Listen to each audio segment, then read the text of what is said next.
मिट्टी के बर्तन हर घर में पाए जाते हैं और इनको गरीब का फ्रिज भी कहा जाता है। इनके पानी का स्वाद बिल्कुल लाजवाब होता है और गर्मियों के दिनों में ये एक फ्रिज का काम ही करते हैं कि पानी को ठंडा रखते हैं। तो सोचने वाली बात है कि इसको मिट्टी से बनाया कैसे जाता है। तो आज की वीडियो में हम यही देखेंगे कि कच्ची मिट्टी से जो ढेले के रूप में होती है उससे बर्तन तक का सफ़र कैसे होता है। तो शुरुआत होती है इस तरह के मिट्टी के ढेर से।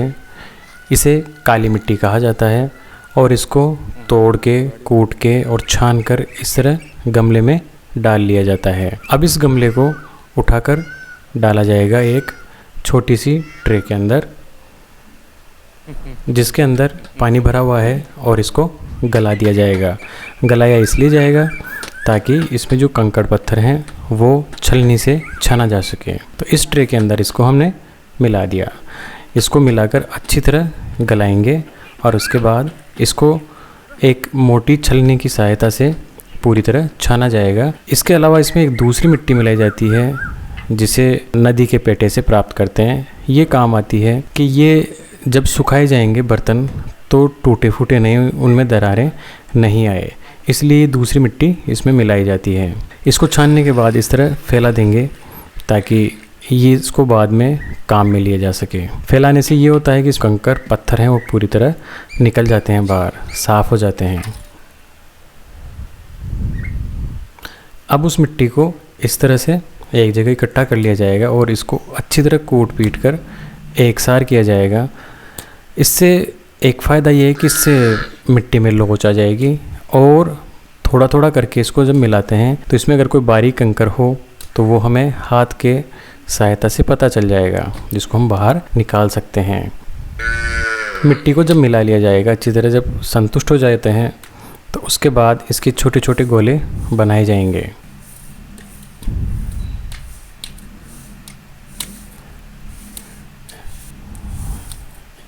इन गोलों को आपकी भाषा में क्या कहा जाएगा कमेंट बॉक्स में ज़रूर बताएं।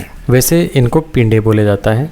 अब इन पिंडों को इस तरह चाक के ऊपर रखकर इसको एक घड़े की आकृति या मटके की आकृति दी जाएगी। ये काम बिल्कुल भी कोई आसान कार्य नहीं है, इसके लिए बहुत ज़्यादा एक्सपीरियंस का होना ज़रूरी है। तो सधे हुए हाथों से जो कारीगर है, जिसे हम कुम्हार के नाम से जानते हैं, वो काफ़ी अनुभव के बाद इस तरह की आकृतियाँ आसानी से बना पाता है।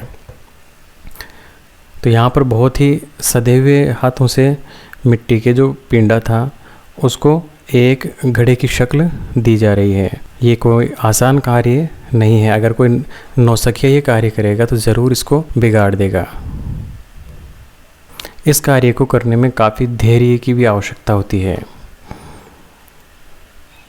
देखिए किस तरह से धीरे धीरे ये मिट्टी एक घड़े की शक्ल लेती जा रही है। इसके बाद इसके किनारी का कार्य, जो कि ऊपर का इसका मुंह होता है, और इसके बाद अंदर हाथ डाल के ये देखा जाता है कि मिट्टी की मोटाई कितनी है। तो ये भी एक अनुभव का ही कार्य है। जब लगता है कि ये कार्य पूर्ण हो गया है तो इसको धागे की सहायता से नीचे से हटा लिया जाएगा और इस तरह से हटाने के बाद इसको रखा जाएगा अलग। इसके बाद फिर से दूसरा गोला डाला जाएगा मिट्टी का और यही प्रोसेस कंटिन्यू चलती रहती है जब तक वो पूरी मिट्टी ख़त्म नहीं हो जाती। इसके बाद इसको थोड़ी ठंड में स्टोर करना पड़ता है क्योंकि गर्मी में जल्दी सूख जाते हैं। इसके बाद बारी आती है इनको पूर्ण आकार देने की।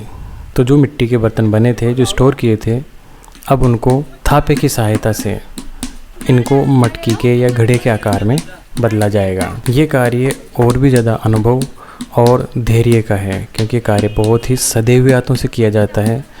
अगर इसमें जल्दबाजी की जाए तो इनका आकार भी बिगड़ सकता है, या फिर हो सकता है वो आकार आए ही ना, या फिर हो सकता है टूट फूट जाए क्योंकि ये गीली मिट्टी है और गीली मिट्टी बहुत ही नाजुक होती है। तो इस तरह धैर्य के साथ धीरे धीरे धीरे धीरे इसको थापे की सहायता से दबाते हुए ये घड़े के आकार में या फिर मटके के आकार में बदला जा रहा है।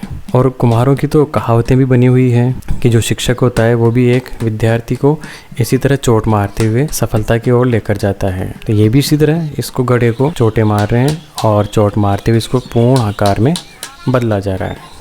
बीच में देखना भी पड़ता है कि कहीं कोई कमी तो नहीं रह गई हो, इसलिए नीचे हाथ लगाकर हर जगह से चेक किया जाता है कि ये आगे जाकर असफल ना हो। धीरे धीरे करते करते अब इसने अपना आकार ग्रहण कर लिया है और लगने लग गया है कि एक मटकी ही बन रही है। बनाने के बाद इनको इस तरह स्टोर कर लिया जाएगा ताकि ये हल्के सूख जाएं।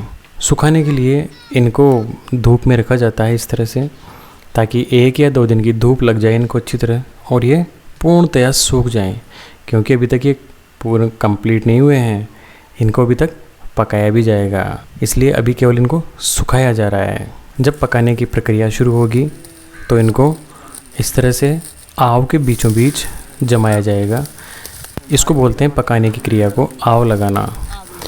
ये एक बहुत ही कलाकारी का और सधे हुए हाथों का खेल होता है, क्योंकि ये बीचों बीच एक ऐसी सुरंग रखनी होती है मटकियों के बीच, ताकि ऊपर से जब आग डाली जाए तो नीचे का जो ये बेड बना हुआ है घास फूस का, ये तुरंत जल उठे और पूरी आग पूरे बेड पर फैल जाए, ताकि नीचे से जब आग ऊपर जाएगी तो पूरे बर्तन पकते हुए चले जाएंगे। इसलिए इनको बड़ी ध्यान से और सुरक्षित तरीके से कलाकारी के साथ, अनुभव के साथ जमाना होता है। तो इस तरह 4 मटके को सीधा रख के उसके ऊपर आमने सामने मटके रखकर इनको, ये बीचों बीच इसका केंद्र है।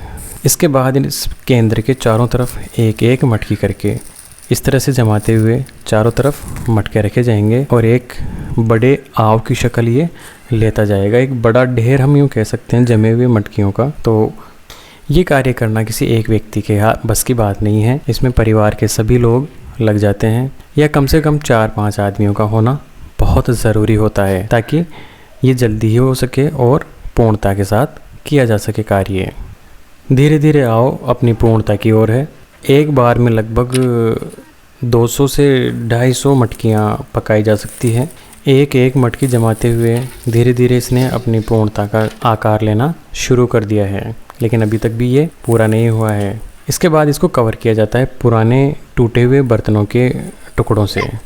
ये ऐसा इसलिए किया जाता है ताकि लो बाहर न निकले और वो लो अंदर ही अंदर इन मटकियों को पकाती रहे।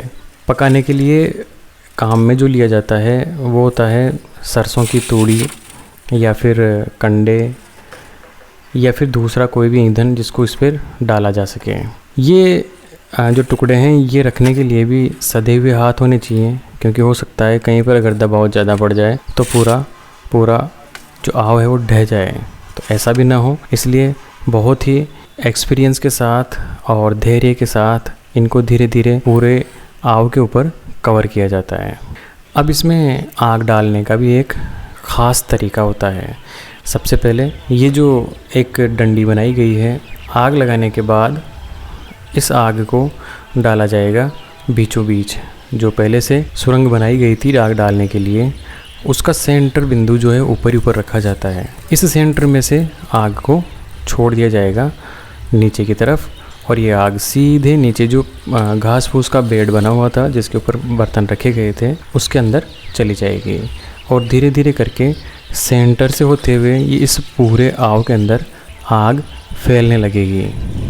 आव पकाने का भी एक अलग ही नज़ारा होता है। किस तरह से पूरी आग, जैसे कि हम यूँ कहें कि ज्वालामुखी बना हुआ है, कि जैसे नीचे से आग का कोई दरिया बाहर निकल रहा हो। अब इस आग को बंद किया जाएगा ताकि ये आग व्यर्थ न जाए। इसके लिए एक पुरानी मटकी इसके वल्कनों के ऊपर रख दी जाएगी। आग पूरी तरह फैल गई है नीचे से और ये चारों तरफ से समान रूप से जल रही है। अब इसके ऊपर लगभग 1 से 2 घंटे तक कंटिन्यू ये जो तूड़ी है सरसों की या कोई और भी जो भी ईंधन है उसको डालते रहेंगे।